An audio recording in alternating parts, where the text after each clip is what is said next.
How about pollution? I I was thrilled to hear that. Means I had a we hosted a delegation from IIT Delhi recently, and they came up with their startups representatives to present certain things.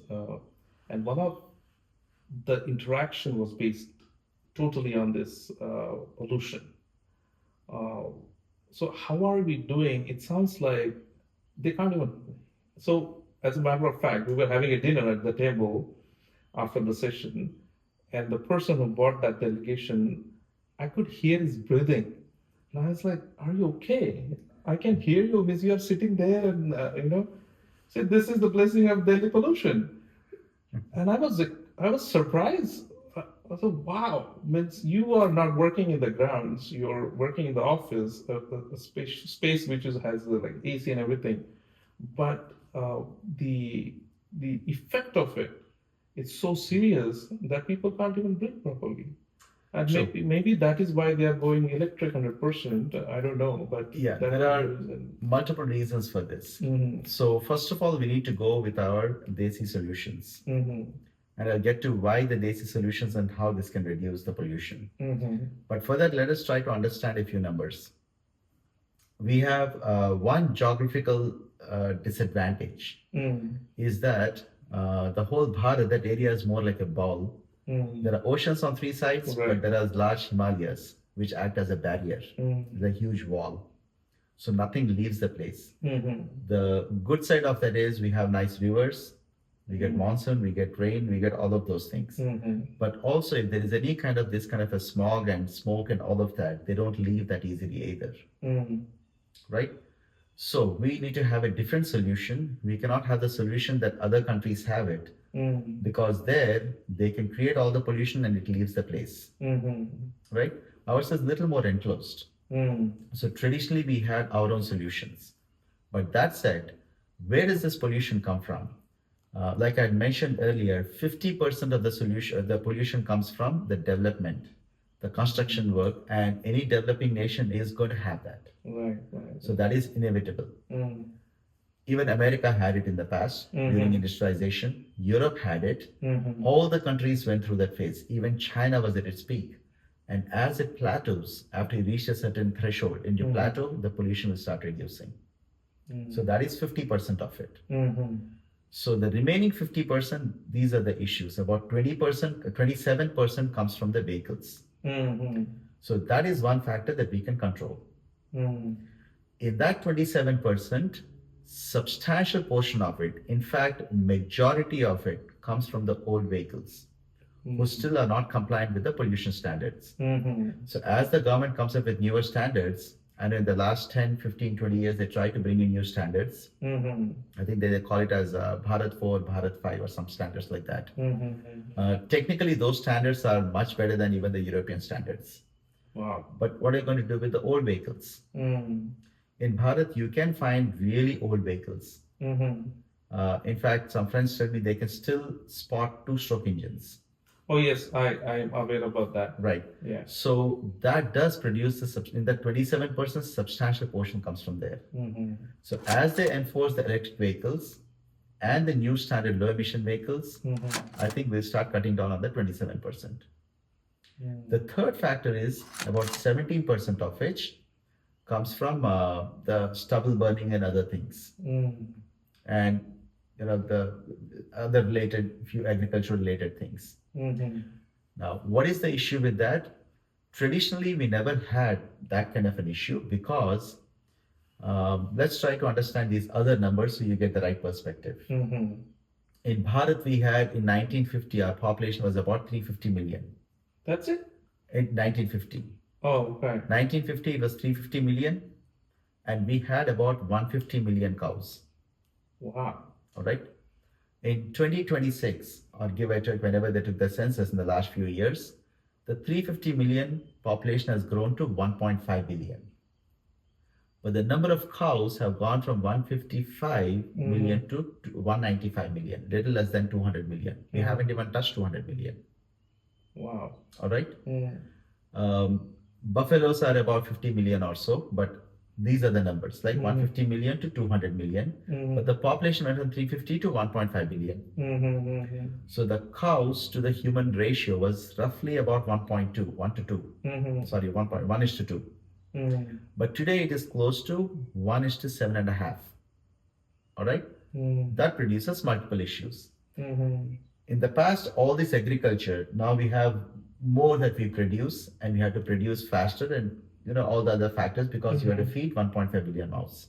In the past, a substantial portion of it was actually eaten by the cows. And then we had other systems like the gobar gas and other things. There are other, which is useful not just for producing fuel, which earlier we talked about the fuels. This is one of the biofuel is one of the solution, Biofuel. which is really not exploited. If we go to the biofuel solution, the villages can be self-sufficient and independent. And number two, what they produce also is used as the natural fertilizers. Correct, correct. Currently, we are actually importing the fertilizers. Oh, And we're really? trying to we import from China. And in the recent past, with Modi ji's government, we started producing some fertilizers locally. But the real solution is, if we had proportionate cows, we have enough fertilizers. In fact, we had organic farming all along, right? Now, if you have organic farming, where they eat this stubble, all the, after the processing, now we get the fertilizers. There is no reason for the stubble burning. Right now, there's no animal that's consuming it.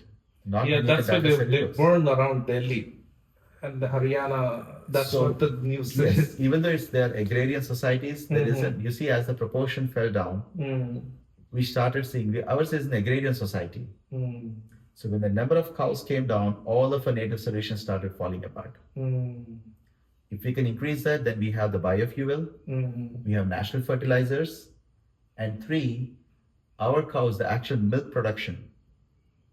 See, 1 to 2 ratio, we produce a certain milk. Now we need, every cow has to produce milk for 7.5 people, right? And this is actually cows and oxes put together, the 200 million. So in reality, it's 1 to 10. Now what happens in that is, now we need cows with bigger udder. So we started importing cows. That kills the native breed. Right. So we start compounding the problem. So that is where we need to solve it. So, All right. So stubble burning, we get back to, this is the core idea which will solve the energy crisis. It will help us definitely ease out. Biofuel is not going to be a complete solution, but it can certainly ease out for all. Villages can be self-sufficient. You can have your own grids. some of the villages are already doing that, I think. They are supposed to. In the past, when I was young, I used to see these gobar gas plants everywhere, but I don't see that anymore. So I'm saying, if it is done in a streamlined way, if the government puts an impetus in it, then the villages can offload some of the energy requirements. Then the electric vehicles need electricity. Now we can shift it to other areas where they need it. The stubble burning will also reduce. You don't need to, because you're going to feed them. You see, there's a cascading effect. Right, right. So this is how you can solve the remaining 17% too. So, But till that happens, we're gonna suffer. yes, and the 50% you can only reduce after we become a fully developed nation. Because until then, we have to grow. There isn't much of a choice, right? I mean, every country that was industrializing and becoming developed went through this. America went through this, Europe went through this, China went through this.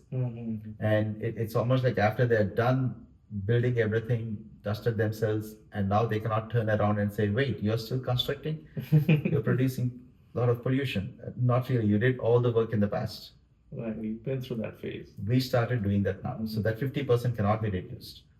So since you touched upon the cows and the agricultural aspect of it, where we stand from in that spectrum, in terms of exporting, importing, and we also heard in the news that US is much more interested to kind of get into that particular aspect of business, I would say, or economy, because they see that as a tremendous opportunity there because of the growth of the population and the spending power of people.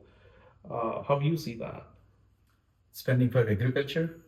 Yeah, Mr. So- Overall. So in agriculture, I think we should not be importing many of, like for example, the GMOs and other things. Mm-hmm. That is extremely harmful for us. The reason is it is harmful for any country for that matter. Mm-hmm.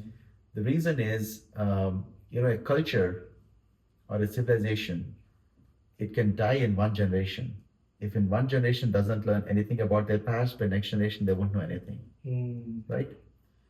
That generation for the seeds that Bharat has, we have, I think, about 20, 30,000 different varieties of rice, for example. Mm-hmm. These were developed over thousands of years, right? If we get rid of those seeds Mm-hmm. for a few cycles, we lose the seeds for good. Right, right. They're not viable anymore. Mm. So, what we had built over thousands of years can suddenly be lost. Mm.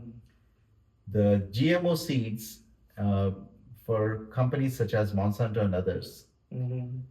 they are basically patented. Many of them are also not fertile, Mm-hmm. which means you are permanently dependent on them. Mm-hmm. And two, you have already killed all of your seeds.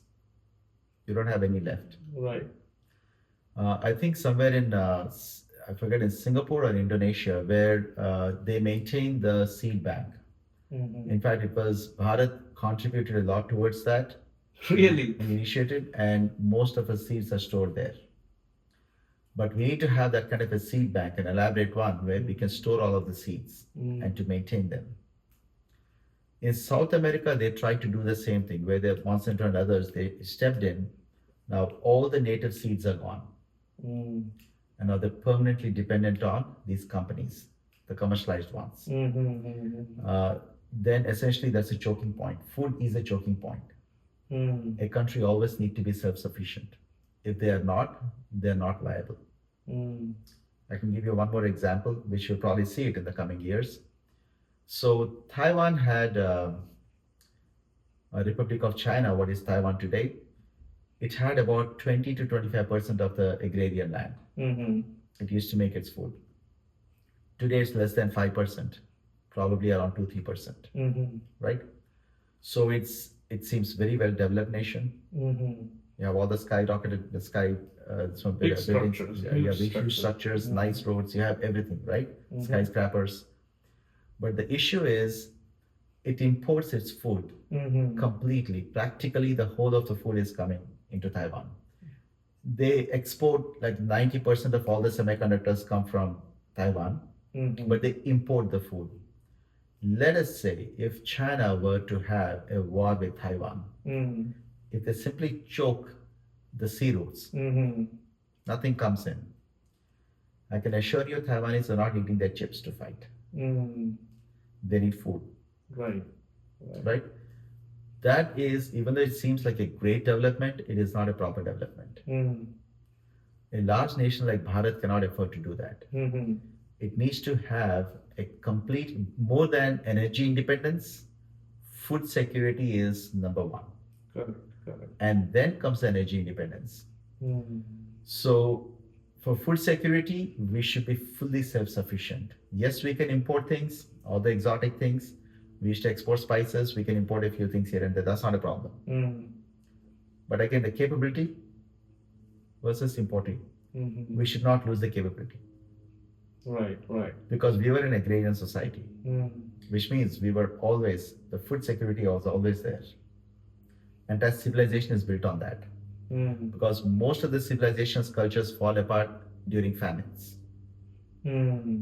when they were hit, right? A country or a civilization that has a food security, with belly's full, philosophy comes in. Right. Right. Otherwise, there's no philosophy. Even Swami Vivekananda said that. Right. He said, first you make yourself physically strong, Mm-hmm. eat well, stay healthy, then we'll talk Bhagavad Gita. Then your mind is ready. Yeah, in my mother Right. tongue also they say, Ati Potova, then Vithoba. Means first your stomach and then the God. I see the Bharat is booming with a lot of startup culture right now, and we hear that. But then if we see or compare that, the US numbers, uh, you know, surprisingly, most of the entrepreneurs or people with entrepreneurial mindset, they prefer Silicon Valley. Uh, and most of these successful startups or the companies in Silicon Valley are led by Hindu origin people or Indian people. Uh, how you see that, that comparison maybe is the right word. So our culture is inherently favorable towards innovation because we are free thinking people. Mm-hmm. So if you look at our culture itself, it's very diverse from the standpoint of languages, the cuisines, our thought process, our philosophies. Mm-hmm. So inherently, we are free thinking people. So it is well suited for innovation. Mm-hmm. What we lack right now is the ecosystem Mm-hmm. to make it happen. So in the past, we had the right ecosystem. What happened with the invasions in the last 1,000 years? In fact, that is why we had to get the right perspective. Bharat traditionally held about 35% of the world's GDP, peaking to even higher numbers on occasions. But about 30 to 35% of the world's GDP comes from Bharat alone. So we know how to generate wealth. Then, in the last 1,000 years, after the invasions, the basic society and the elements, everything was destroyed.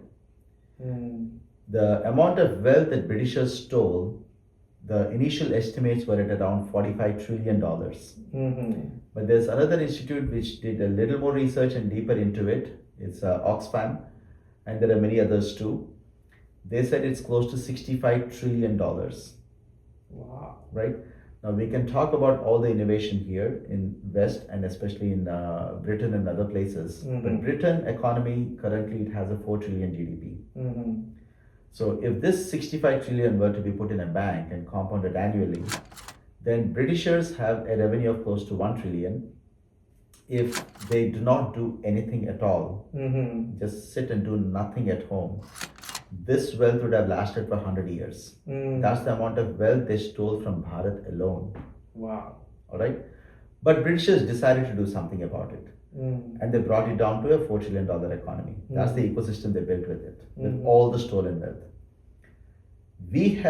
So the Silicon Valley, yes, that provides a very fertile ground and a good ecosystem, and therefore all the innovation comes from there. Eventually, Bharat will have that kind of Silicon Valleys. It is because the ecosystem takes time to build. Imagine your house is destroyed or the library is destroyed. We are trying to rebuild it.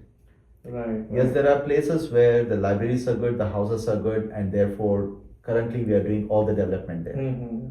But as we construct our own libraries and houses in Bharat, that is an entire ecosystem. Things will start shifting rapidly, and it is not linear, it is exponential. That is how things will rise. So I think we'll catch up on that. And regarding innovation, so that is, you see, not just here, you take any Bharati in any country, whether it's in a Guyana, Trinidad, Tobago, or any other place, we were always the role model citizens. We were prosperous, we had the right priorities, lowest crime rate, highest educated. In USA, for example, 70% of our community, and in some numbers 80%, have undergrad degree, which is the highest among any community.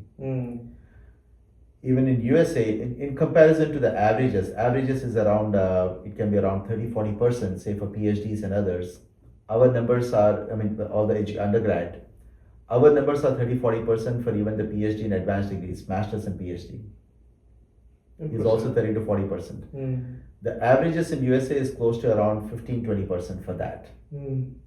Right? So we have that. We talked about our inclination towards education and wisdom. Correct. So we naturally do that. Innovation is part of it. So that was always the hub for innovation. Eventually it will get there. But currently we are rebuilding our country. And that's going to take time. We have quite a few enemies that surrounds us. In fact, I would say almost all the countries around us are failed states in some sense, because all of them are dictatorships in their own way.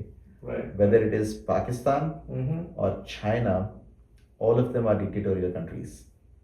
Correct. So we have our own struggles to slowly come out of that. Mm.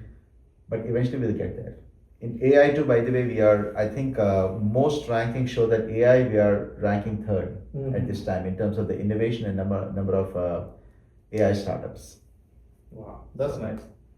So, since you mentioned that we are surrounded with enemies, how about the internal enemy? I think I can call it, but corruption has been a ongoing struggle Yeah. for Bharat, and I don't know what could be a ideal solution on it.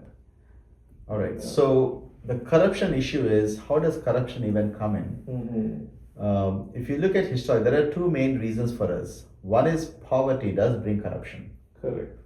So one solution to that is actually make the country prosperous. That is what the current government is focusing on. Mm-hmm. Because think of it this way: if people are struggling for a slice of bread, then obviously the corruption is going to be higher. Right, right. But the beauty of it is, our crime rates are still much lower compared to most of the other developed nations because of our culture. Right. So we are still at this poverty. I mean, there is still people within the culture. We haven't gone into the crimes. If you take any other country with similar levels, they have very high crime rate. Our crime rates are lower than even the developed nations. All right, but at the same time, corruption is a softer variant of crime. I would say in those developed nations, if they come down to even a quarter, a small fraction of, if they fall down, even if they have a recession for a few years, their crime rates go up. It's not just corruption, crime rates go up. And corruption is a softer variant of that crime. Now, the second reason why we have that is after independence, the system what we had to build was not built properly. In fact, in Guardian newspaper, when Modi ji got elected, it said we finally have India has a government of its own. Because Congress was more like British rule through alternate means. Right, right. So think about what Nehru and Indira Gandhi did as an example. They imposed 80% tax, and Indira Gandhi went to 95-98% tax. Wow. Right? But that's in theory. In practice, it would be more than 100% with all the cess and other things. If you have 90 to 100% tax, then what do you think the rich man does? Let's say he has 100 crores. And if you say pay 98 crores, he'll say, how about I take 10 crores and I distribute it to all the people who are in this chain who's going to approve that I'm good. That's what they exactly did. And everybody put a stamp and said, you're all good. They found loopholes and said, yeah, fine, everything looks good on your part. Right? Because that worked out cheaper. It's possible in that there are a lot of Congress Karyakartas too. They too were fine with it. They may take a slightly bigger cut. They typically take about 20%, I heard. So they'll take out of the 10 crores, they'll probably take 2 crores. Remaining 8 crores you distribute to the entire chain. You save your 98 crores. You don't have to pay to the government, right? Right. So the rich people stop paying taxes. Oh. Then the normal people said, why should I pay taxes? Right? What are they going to do? Put everybody in prison? So consequently, our tax compliance today, it came down to 1%. Really? 1%. I thought it was higher than that. Yeah, so after BJP government came in, it doubled and became 2%. That's how high it went. Some numbers, I think, Nirmala Sitharamanji, I think the number that she gave is 2.6%. But whatever number you can understand is 1%, Right. 2%, it hardly makes a difference. Right. Right? So the entire country is running with this 1% tax. Now you can imagine, why did this happen? It's because 98% tax, which I think the government itself was completely corrupt. Now I have a whole data, we cannot do it now, but on the entire defense deals and everything, they crushed our defense industry. They destroyed every aspect of any industrial growth that we could have. And that is how we started becoming dependent on external countries for imports. All right, that is how the corruption was. It was from the top. it will take time for us to come out of it. Mm-hmm. The GST is an example of taxing more people because they're taxing at the source. Mm-hmm. So it is a use tax. So what you do is at the business level, you start taxing them. Mm-hmm. So that way everybody is paying something into it. Mm-hmm. But otherwise, income tax itself is like minuscule. Really? 1 to 2%, you can check it out, Mm-hmm. right? So technically, you can get away with income tax and it'll not pinch anyone because the GST collection is much higher. Mm-hmm. But that is still an indirect tax, which means it does not differentiate between the rich man and a poor man, Mm-hmm. right? Because it's just a use tax. So income tax eventually has to go up, Mm-hmm. and that's going to take a long time. You have to change the attitudes because a typical Bharatiya today do not trust the government. Right. They feel that money will be stolen. They feel like I'm just filling up their pockets, Mm-hmm. right? So that attitude will take a long time to change. Mm-hmm. So that's the reason after independence, if we had been a little more careful, uh, if Congress party had not done what they did for most part, we'd have been in a much better shape. Because poverty will come out of it, but these attitudes take time to fix. So can we say it's a root cause of the poverty that Bharat experienced so far? The root cause is, see, the Britishers pushed us into that. Mm-hmm. So we got into poverty. That certainly makes it a very fertile ground for corruption. Mm. So poverty is certainly a fertile ground for corruption and crime. We haven't gotten into the crime that, say, the West would see it. In fact, in the West, if they have a recession, their crime rates will be much higher than what Bharat would ever have. Corruption it started taking roots because of the policies of the government in the past. So they planted those seeds and now they are like big trees and that we have to cut. It's going to take a lot more effort. It's not that the West doesn't have the corruption either. It is just that this fertile ground, because the standards of living is much higher, there is no fertile ground, the corruption tends to happen at a higher level. It doesn't pinch the common man, right? Like in USA, it doesn't pinch us at all. Everything is fine for the common man. But once you go to the power circles, yes, there is an absolute corruption there too. In Bharat, it starts pinching the common man because there is poverty, and therefore everybody is penny pinching and trying to take something, take a cut. In USA, some of them are legalized. What we call as corruption, we call a bribe. Here they call it lobbying.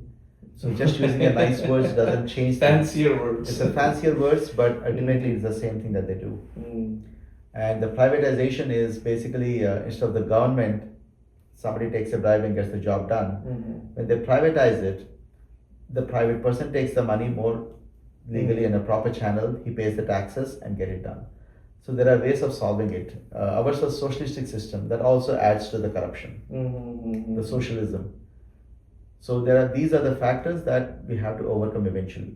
So, but how you see the graph? It is going up straight or it's coming down? It's definitely coming down. Coming down, okay. Absolutely coming down. See, as the prosperity increases, you're removing the fertile ground. Once you remove that, things will start getting fixed. And then the attitudes get fixed. Because you don't feel like nobody's going to take 100, 200 rupees anymore. Right. Because it doesn't get you much. Correct. And you don't want to risk your job and other things just for a few pennies here and there, right? So that's what you see in USA. Once the pay scales are much higher, they don't worry about $5-10. That's why the poverty makes it into fertile ground. So once we alleviate the poverty, in which Modi ji did a fabulous job, almost 250 million people were brought out of poverty.